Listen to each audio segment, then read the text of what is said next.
Hey all, I'm Joel, long-time consumer, first-time creator of YouTube media, and I'm here to talk to you about whatever I really well feel like. Actually, today, as a teacher, I want to talk to you about teaching spaces. The thing that got me thinking about this is the way that teaching spaces are almost always portrayed in media. That stereotypical classroom that you see with the teacher up the front and the students in nice, neat rows. The thing is though, it's completely inaccurate.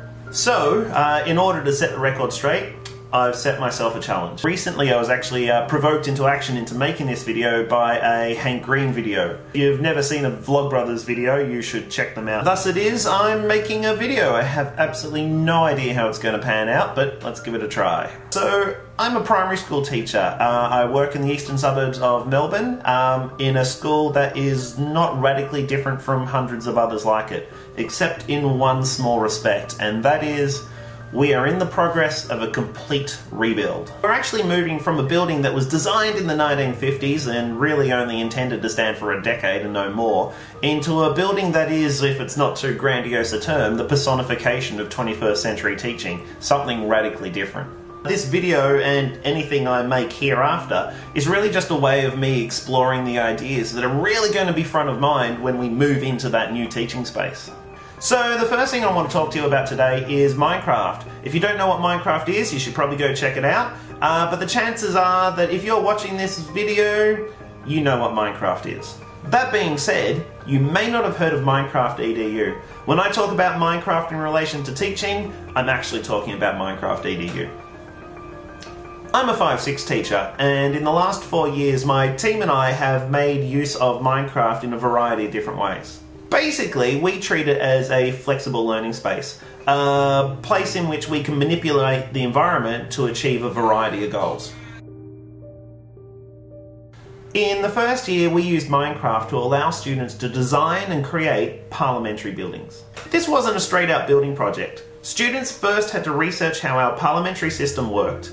Using their insight to the functioning of Parliament, they then had to design a building that would be suitable to that purpose. For example, it had to have an upper and lower house, ministerial offices, and public spaces. It was a really great research project that saw the children working in autonomous groups. The research, planning, and management were all conducted independently with teacher scaffolding and guidance. I suppose it's worth mentioning at this point that while I might refer to the Minecraft buildings as being virtual, they were to the students real in a very meaningful way. These are kids that have grown up with virtual environments being part of their everyday world, in a way that no generation before them has. The next time we used Minecraft was a little bit more low-key. It was connected to a unit in which we were looking at measurement. We had students design learning spaces, meeting set targets for area, volume, height, and a variety of different learning purposes. What was fascinating is that in the real world at the time, myself and a few other teachers were part of a committee that were actually planning the rebuild. As such, some of the ideas that students came up with actually worked their way into the plans of our new school building.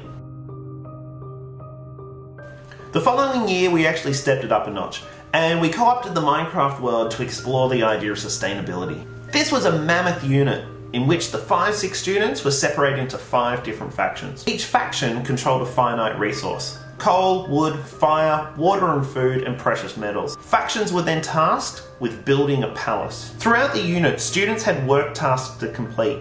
That saw them utilising their new one-to-one tablets to explore sustainability in the real world. The tasks were accessed from a website created by the teachers and were designed to show sustainability around the world.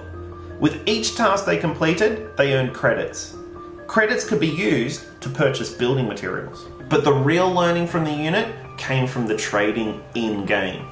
If the faction that controlled wood wanted to survive, then they would need food.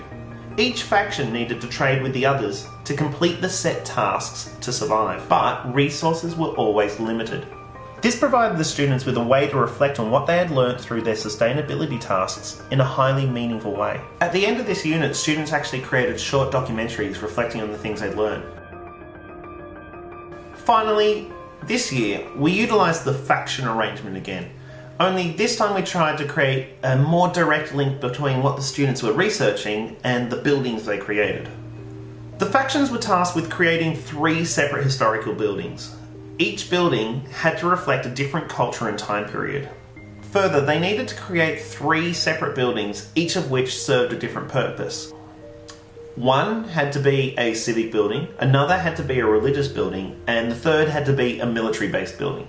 Their research, this year again, was independent, although teacher guided. However, this time it was intended to give them the information they would need in order to recreate historical buildings. The results speak for themselves. Throughout each of these units, one thing has been clear, and that is that these activities work because they are meaningful to the students. These might seem like fanciful games to many of us, but they are very real, very intuitive workspaces for most of the children that we teach. So here's why I wanted to talk to you about this today.